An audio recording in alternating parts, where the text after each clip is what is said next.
JetBlue pilot who had a mid-flight meltdown and screamed about terrorists was going through a brief psychotic disorder because of a lack of sleep. That is the conclusion from a doctor who testified in the pilot's trial. According to court documents obtained by the Associated Press, remember the video from back in March? Passengers tackled the captain after he started running through the cabin shouting, "Bring this plane down, Al-Qaeda is here." The first officer diverted the Vegas-bound flight to Amarillo, Texas. According to these new court documents, the doctor said that sleep deprivation helped trigger the pilot's disorder, which lasted a week after the meltdown. But a JetBlue spokeswoman said the pilot had 17 hours off before that flight and an entire weekend off just before the 17 hours. The judge found the pilot not guilty of interfering with the flight crew by reason of insanity. With us now, forensic psychologist Dr. Cheryl Ehret. I mean, this has got to be a very rare diagnosis, doctor. It is a rare diagnosis. It's more common in developing countries than it is here in the U.S., but it's not impossible that this could happen. Yeah, but you think, come on, this guy ran through the aisle saying Al-Qaeda's coming, bring down this plane, and we're supposed to believe, well, you know what, he just didn't get enough sleep last night.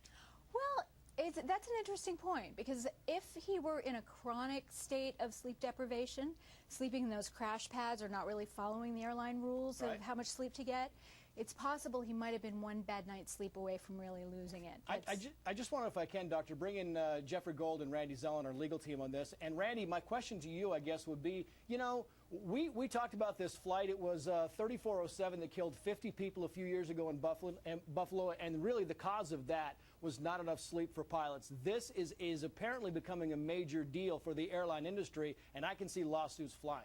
Well, it's a very interesting thing, because I've been thinking about that as I'm sitting here, and it suddenly dawns on me. If JetBlue's biggest concern was, hey, is there going to be evidence that we knew or we should have known that there was something wrong with this guy, that he would have a screw break loose? It seems to me the sleep deprivation issue, assuming that they told him to go take off, told him to go to sleep, and they can't know what he's doing without having a video feed into his room, perhaps that may actually help JetBlue get away from this notion that they knew or they should have known that he'd snap. But you look at pilots in the Air France crash, Dr. Ehret, and pilots need to make split-second decisions. And so this whole thing where they're not getting enough sleep from a doctor's perspective has got to be kind of interesting. Well, it's potentially, serious sleep deprivation is potentially really dangerous because it interferes with your thinking. Right. I think pilots need great training under stress to make those decisions, as you're saying. But this guy really did lose it. I'm convinced he really did have a psychotic episode. I'm just not sure exactly what caused or precipitated it. Jeffrey, can I get the last word from you on this? What are your thoughts? I think this was a dog and pony show. I think that the government in this case wanted this to go away. It wasn't publicized that there'll be a trial. It was a judge that made the determination, and I think in the end this helps JetBlue, as Randy said. I think he's a nut, but I don't think it was temporary insanity.